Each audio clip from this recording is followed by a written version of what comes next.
Bonsoir à tous, bienvenue au journal. Dans les titres de l'actualité ce soir, présentation officielle et remise de diplôme à 12 nouveaux encadreurs en fin de formation spécialisés dans la protection des mineurs au Bénin. La cérémonie a eu lieu ce vendredi en présence de nombreux acteurs du secteur judiciaire et social. Vous suivrez le compte rendu dans un instant. Encombrement de la voie qui mène de la station Legba au marché d'Antopa. L'installation anarchique des commerçants au bord du tronçon rend la circulation difficile pour les usagers de la route. Le constat à suivre en cours de journal. Et puis vous suivrez en fin de journal la signature d'un partenariat entre l'Institut national de la jeunesse, de l'éducation physique et du sport INJEPS avec les fédérations béninoises de basketball, de volleyball et d'athlétisme mardi dernier. Objectif, bâtir un vivier d'encadreurs professionnels.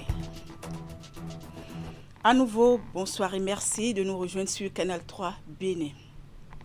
Ils sont désormais prêts à servir au cœur du dispositif de protection des mineurs au Bénin. 12 nouveaux encadreurs spécialisés ont achevé leur parcours de formation après plusieurs mois d'apprentissage et d'immersion professionnelle. Leur présentation officielle et la remise des diplômes ont eu lieu ce vendredi 17 avril en présence d'acteurs du secteur judiciaire et social. Suivez ici le compte rendu de Teddy Goudalo et Jocelyn Barriga.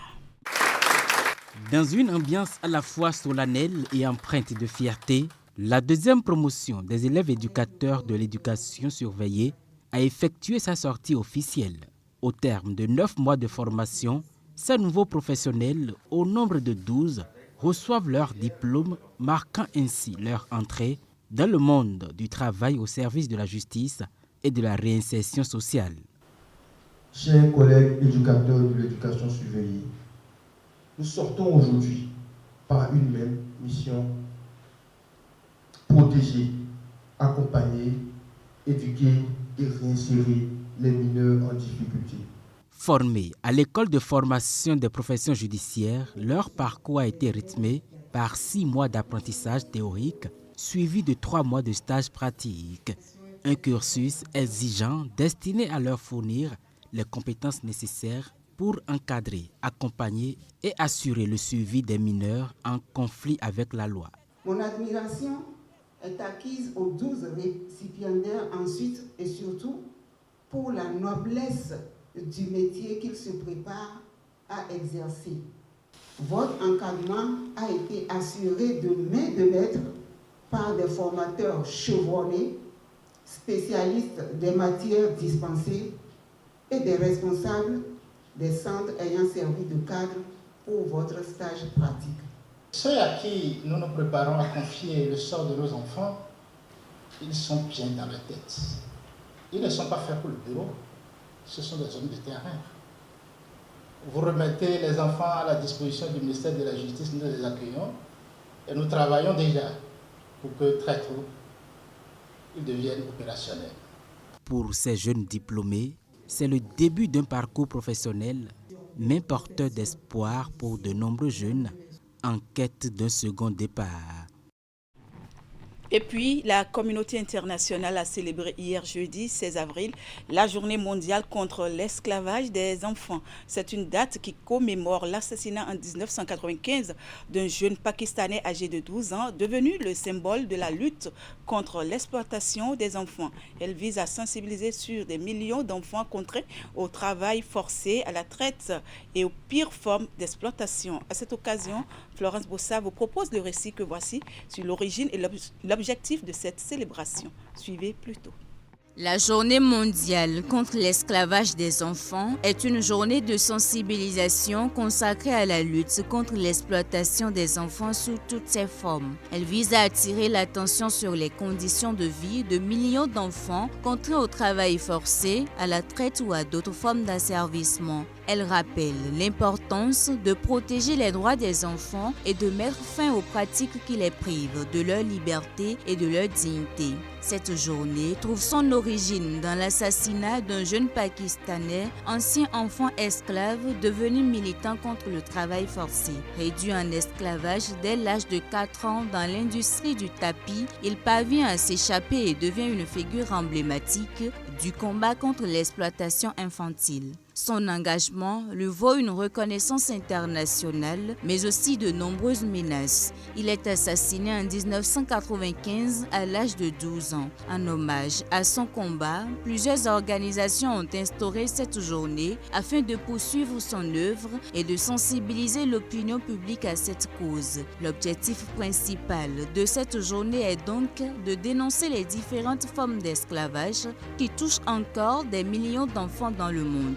Sensibiliser les gouvernements, les entreprises et la société civile aux réalités du travail forcé des enfants. L'édition 2026 met l'accent sur la nécessité d'agir contre la traite des enfants, la servitude domestique, le travail forcé et les mariages précoces en rappelant la mémoire du jeune Pakistanais. Le travail des enfants reste une réalité préoccupante à l'échelle mondiale. Selon l'Organisation internationale du travail et l'UNICEF, environ 160 millions d'enfants sont victimes de travail infantile, soit près d'un enfant sur 10 dans le monde. Dans un tout autre registre, circuler sur le tronçon qui mène de la station Legba au marché d'Antokpa n'est pas chose aisée pour les usagers de la route qui l'empruntent. La raison, elle est toute simple. Des vendeurs d'articles divers se sont installés de façon anarchique aux abords de la voie, empêchant motocyclistes, piétons, conducteurs de véhicules et autres engins de circuler sans grande difficulté. On retrouve Florence Boussa et Jocelyn Bariga pour le constat sur place. Difficile de circuler sur cette voie qui mène du carrefour de la station Legba au marché d'Antokpa. C'est un calvaire que vivent au quotidien piétons, motocyclistes, tricycles et conducteurs de véhicules. Et pour cause, des vendeurs et vendeuses installés anarchiquement tout le long du tronçon.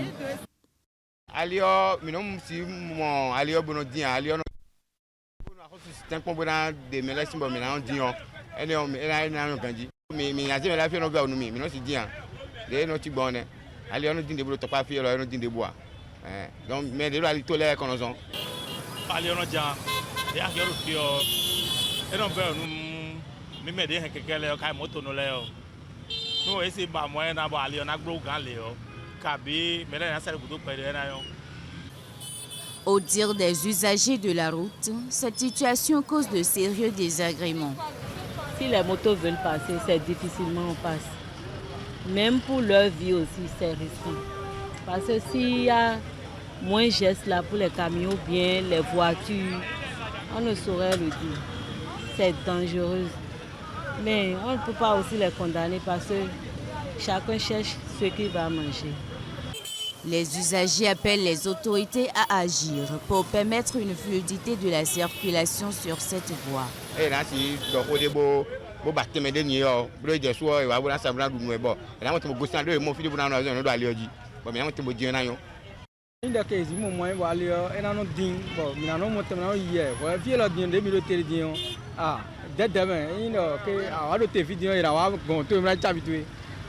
La solution, c'est les nouveaux marchés. Les nouveaux marchés, ils n'ont qu'à faire quelque chose. Pour les ambulants aussi. Parce que souvent, là, c'est les ambulants qui remplissent les voies. Là. Au regard de ces difficultés, le relogement de ces vendeurs ambulants est envisagé et la délocalisation du marché d'Antokpa demeure la solution pour mettre fin à cet état de choses. Élection présidentielle, on en parle toujours. La Cour constitutionnelle valide les résultats donnés par la Commission électorale nationale autonome Sénat. Romuald Wadagni et Mariam Chabi Talata sont déclarés élus respectivement président et vice-présidente de la République avec 63,57% de taux de participation, 94,27% de suffrages exprimés en faveur du duo présidentiel et 5,73% à l'actif du tandem Hunkwe-Huwanou. Ce sont là les résultats provisoires proclamés dans l'après-midi de ce jeudi par la haute juridiction à son siège à Cotonou en présence des professionnels des médias, d'acteurs politiques ainsi que d'observateurs nationaux et internationaux. Je vous invite à suivre à propos cet extrait de la déclaration du président de la Cour constitutionnelle, Dorothée Sosa. Les suffrages valablement exprimés étant de 4 853 746 voix, la majorité absolue s'établit à 2 426 874 voix. Que les résultats obtenus dans l'ensemble des postes et sommes de vote par les deux duos de candidats en lice se déclinent ainsi qu'il suit. Duo Kossi Mbweke Romuald Wadayi, Mariam Chabi Talata, 4 575 449 voix, soit 94,27%. Duo Paul Hunkpe Roch Judicaël Onwanou, 278 297 voix, soit 5,73%. Qu'il résulte de ces résultats que le duo Kossi Mbweke Romuald Wadayi, Mariam Chabi Talata a obtenu 4 575 449 voix, soit plus de la majorité absolue des voix. Qu'il s'ensuit que le duo Kossi Mbweke Romuald Wadayi, Mariam Chabi Talata a recueilli la majorité absolue des suffrages requises pour être proclamé élu dès le premier tour du scrutin. En conséquence, article 1er déclare que l'élection présidentielle du 12 avril 2026 est régulière. Article 2 proclame élu provisoirement dès le premier tour du scrutin M. Kossi Mbweke Romuald Wadayi, président de la République. Madame Mariam Chabi Talata, vice-présidente de la République. Article 3 dit que la présente proclamation des résultats provisoires ouvre droit au profit des candidats à l'exercice des recours devant la Cour dans le délai de 5 jours à compter de sa notification. La présente décision sera notifiée à M. Kossi Mbweke Romuald Wadayi, à Mme Mariam Chabi Talata, à M. Paul Hunkpe, à M. Roch Judicaël Onwanou, au président de la Commission électorale nationale autonome, au président de l'Assemblée nationale, au président de la République et publié au journal officiel. Ont siégé et signé à Cotonou le 16 avril 2026 M. Kossi Dorothée Sosa, président, Nicolas Lucas Poyasoba, vice-président, Mathieu Gbeblodo Adjovi, membre, Vincent Kodjo Akakpo, membre, Michel Adjaka, membre, Mesdames Aléa Gouda Bako, membre, Dandi Nyamou, membre. De son côté, la Commission béninoise des droits de l'homme, CBDH, dans le cadre de l'élection présidentielle du 12 avril, a effectué sa mission habituelle de monitoring des droits de l'homme, un exercice qui vise à s'assurer de la transparence, de l'équité, de la liberté d'expression, d'association et de participation conformément aux normes nationales et internationales. Un monitoring basé sur deux approches, celle de l'observation directe de la CBDH et celle de la mobilisation des données secondaires présentés par les structures partenaires. On écoute ici un extrait des propos de Abou Bakari Imoru, président de la CBDH. L'information collectée relève que 21,% des femmes sont présidentes de postes de vote. Et ça, c'est une avancée notable par rapport à la situation qu'on avait précédemment décrite. Dans la majorité des postes de vote, soit 89,8%, les forces de défense et de sécurité étaient présentes et visibles. Elles ont adopté une attitude favorable dans l'ensemble. La Commission a noté que le vote des personnes détenues bénéficiant de la présomption d'innocence n'a pas été effectif dans le département du Mono, commune de Komé, centre de vote CG1 Komé, le poste de vote numéro 4, les membres du poste de vote ont été surpris en train d'estampiller les bulletins de vote en présence d'observateurs. La CBDH formule les recommandations ci-après. À l'endroit du gouvernement et de ses démembrements, faire la lumière sur les cas d'irrégularité et sanctionner les auteurs de ces cas, pour ceux qui sont avérés, bien entendu. Mettre tout en œuvre pour le respect du code électoral. Veiller au traitement adéquat des résultats des votes. Par ailleurs, la CBDH s'engage à maintenir la veille sur les cas possibles de violation des droits de l'homme au cours de la période post-électorale. Faire des propositions pour l'amélioration des lois et codes électoraux en vue d'une meilleure inclusion. engager un dialogue entre les structures impliquées dans l'observation des élections pour des actions en synergie. Direction Porto Novo pour parler de l'Assemblée nationale qui a connu un double événement mercredi dernier. D'abord l'ouverture de la première session ordinaire et ensuite l'investiture du président de l'institution. La rentrée parlementaire placée sous le sceau de la solennité et du renouveau a été présidée par Maître Joseph Diogbenou. Le point dans ce reportage d'Emma Rodon. Honneur militaire pour le président de l'Assemblée nationale, Joseph Diogbenou.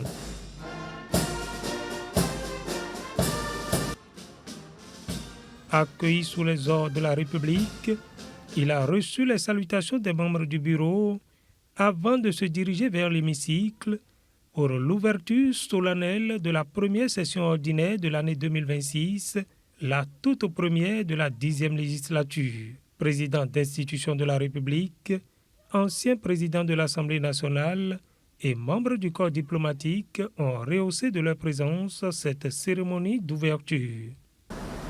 J'invoque Dieu, Allah, les membres de nos ancêtres, de bénir cette session et de bénir celles qui vont suivre. Qu'il nous donne la paix, qu'il nous accorde la disponibilité et surtout la santé, afin que nous rendions à la nation ce qu'elle nous demande. Le deuxième symbole, c'est au titre de notre nation. Nous venons d'élire par des suffrages massifs le président de la République. Je voudrais, chers collègues députés à l'Assemblée nationale, en votre nom à tous, adresser à nouveau nos félicitations chaleureuses à M. Romuald Wadaï. Plusieurs points sont inscrits à l'ordre du jour de cette session. La cérémonie a été également marquée par l'installation de nouveaux députés. Il s'agit de Idrissou Amadou, Monifa Karim Tidjani et Issifo Boubacar, précédemment suppléants, appelés à siéger à la suite de la démission des titulaires. Et tout juste après l'ouverture solennelle de la session ordinaire, place à un autre acte officiel. Joseph Diogbenou a été officiellement investi président de l'Assemblée nationale au cours d'une cérémonie empreinte de solennité marquée par des honneurs, distinctions et premières orientations pour la législature. On retrouve Emma Rodon. C'est devant ce parterre d'invités que, lors d'une seconde cérémonie tenue à la suite de l'ouverture de la session à l'hémicycle, Joseph Diogbenou a été officiellement investi président de l'Assemblée nationale, lui qui avait été élu le 8 février dernier. Avant son discours d'investiture, Joseph Diogbenou a été élevé à la dignité de Grand Croix de l'Ordre national du Bénin par la grande chancelière. Une distinction honorifique qui vient saluer son engagement au service de la nation. Dans son discours d'investiture, Joseph Diogbenou a rendu un hommage appuyé aux grandes figures ayant marqué l'histoire de l'institution parlementaire, notamment Rosine Vieira Soglo. Il a par ailleurs mis en exergue les défis qui attendent l'institution dans un contexte marqué par l'avènement d'un Parlement désormais organisé selon un système bicaméral. L'Assemblée nationale ne détermine plus le sort politique de la loi seule. Gardons à l'esprit que l'attelage constitutionnel entre le Sénat et l'Assemblée nationale n'institue pas les deux organes dans un duel institutionnel. Les deux organes constituent plutôt un duo dans une complémentarité utile et fertile. Elles n'exerceront pas leur mission en concurrence, mais plutôt de concert. À ce sujet, la mise en conformité du règlement intérieur de l'Assemblée nationale est un premier défi qui attend la représentation nationale. D'un second regard, sur le fond, nous devons rester attachés aux objectifs politiques fondamentaux de notre nation et pourvoir les ressources législatives à ce sujet. L'option de régionalisation du développement qu'a défendu le président élu devant le peuple doit avoir un prolongement législatif. Au surplus, la présente législature doit être celle des réponses législatives pertinentes aux rapports sociaux et économiques individuels ou de groupe. Cette investiture marque ainsi le début d'un nouveau chapitre pour l'Assemblée nationale sous le sceau de la continuité républicaine et des défis à venir. Au cours de la cérémonie, le discours d'investiture du président de l'Assemblée nationale, Joseph Djogbenou, a retenu les attentions et est diversement apprécié par les députés. Nos reporters sur place ont tendu le micro à quelques-uns. Suivez leurs réactions. C'est un discours qui est chargé de beaucoup d'émotions. Beaucoup d'émotions, surtout lorsqu'il rend hommage à nos aînés qui ont eu à diriger l'Assemblée nationale du Bénin. Ce sont des hommes et femmes de qualité. Et un hommage appuyé et spécial a été rendu à une grande dame, Madame Rosine Vieira Sogo, de regretter mémoire, et à qui nous rendons tous un hommage mérité. Et ce discours finit par un couplet de notre nouvelle, notre hymne national, à savoir que quand partout souffle un vent de colère et de haine, nous devons tous nous unir et surtout être accrochés à la nation qui est symbolisée par notre drapeau. Je donne un satisfecit au président Fifame Djogbenou pour son discours élogieux. Il a été prompt et bien. Nous ne doutons pas de sa responsabilité, de son efficacité. Je voudrais déjà rassurer toute la population béninoise et toutes les femmes béninoises qu'avec mes sœurs et députés, nous emploierons ardemment à défendre leur cause. Si cela nécessite que nous fassions du bruit comme l'a fait Maman Rosine Vieira Sogo, nous le ferons. Nous ferons bouger l'Assemblée nationale pour que les voix des femmes soient entendues. Dans le reste de l'actualité, le gouvernement béninois est doté de concentrateurs d'oxygène acquis par l'UNICEF grâce au fonds d'appui de l'ambassade de la Chine au Bénin. Le geste vient renforcer le système sanitaire du Bénin. D'une valeur de plus de 116 millions de francs CFA, cet important matériel est destiné à plusieurs hôpitaux de 7 départements du pays. Le don a été réceptionné par le ministre de la Santé dans la matinée de ce jeudi au centre de santé d'Agbato à Cotonou. Ingrid et Jocelyn Bariga pour le compte-rendu. Unis dans l'action, UNICEF Bénin, la République populaire de Chine et le gouvernement béninois continuent d'œuvrer pour assurer un avenir meilleur à la population béninoise. Un engagement qui se traduit une fois encore par ce don de concentrateurs d'oxygène acquis grâce à la générosité des donateurs individuels de la nation chinoise. En effet, grâce à ses partenaires exemplaires, l'UNICEF a pu mobiliser 600 concentrateurs d'oxygène de type 10 LMP Single Flow. Ces actions concrétisent notre engagement vers l'initiative pour le développement mondial et la construction d'une communauté de santé pour tous. Je souhaite que ces équipements soient pleinement utiles au développement de la santé du Bénin et qu'ils contribuent au bien-être du peuple. Estimés à plus de 116 millions de francs CFA, ces matériels sont destinés à renforcer la capacité opérationnelle de 23 hôpitaux et centres de santé du Bénin. Ils sont répartis dans les départements du littoral, de l'Atlantique, de l'Alébori, du Koufo, de l'Atakora, du Bogou et de la Donga. Les 600 concentrateurs d'oxygène reçus destinés à la gestion des urgences sanitaires sont venus à point nommé, surtout que notre pays fait actuellement face à des défis persistants. Ils représentent bien plus qu'un simple don de matériel, une preuve tangible de la solidarité internationale et de l'engagement collectif à garantir à chaque citoyen, où qu'il soit, un accès équitable à des soins de qualité. Ce geste témoigne une fois encore de la bonne santé des relations entre la Chine et le Bénin.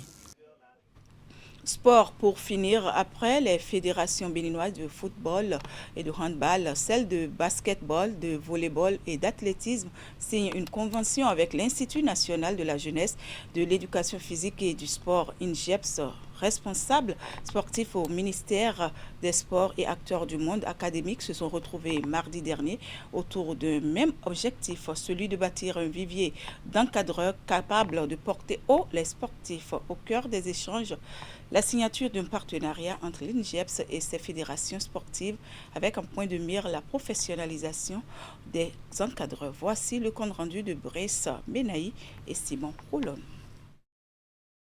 C'est au tour des fédérations de basketball, de volleyball et d'athlétisme de signer un partenariat avec l'Institut national de la jeunesse, de l'éducation physique et du sport INJEPS. L'initiative vise à renforcer la collaboration entre le monde académique et les acteurs de ces fédérations pour une meilleure formation des encadreurs. De nombreux projets très bien structurants, bien sûr, seront mis en œuvre. Et ces différents projets permettront non seulement de renforcer les capacités des étudiants de l'INJEPS, pas que les étudiants, même les anciennes gloires sportives, des membres de fédération, tous les sportifs d'ailleurs. Il s'agit également de ceux qui les préparent, ceux qui les forment techniquement, ceux qui les accompagnent sur le plan même médical et tout le reste de ceux qui interviennent, les acteurs qui interviennent dans le sport pour révéler notre nation en sachant que la nation béninoise est désormais une nation sportive. On ne peut pas réussir ce pari tant que nous ne produisons pas en quantité et en qualité les acteurs qui doivent accompagner les sportifs eux-mêmes. Avec ce partenariat signé, des encadreurs nationaux pourront désormais se faire former sur place et mettre leurs compétences au service des disciplines sportives. L'objectif est donc clair, côtoyer l'élite mondiale en matière d'encadrement sportif. Pour ma part, c'est une joie de dire que demain, nous allons avoir les viviers qu'il faut. Nous n'allons plus aller chercher des spécialistes dans des disciplines pour venir encadrer nos athlètes. Nous les aurons ici et bien formés avec une très grande capacité pour pouvoir permettre à ce que l'objectif soit atteint. À travers cette convention, l'INJEPS et les fédérations sportives de basketball, de volleyball et d'athlétisme entendent poser les bases d'un partenariat durable au service de la performance et de l'excellence du sport béninois. Voilà, mesdames, messieurs, ce sera tout pour ce journal. Merci de l'avoir suivi et merci également à toute l'équipe de préparation, de réalisation et de diffusion. Je vous souhaite une bonne soirée et un excellent début de week-end en compagnie des programmes de Canal 3 Bénin. À demain.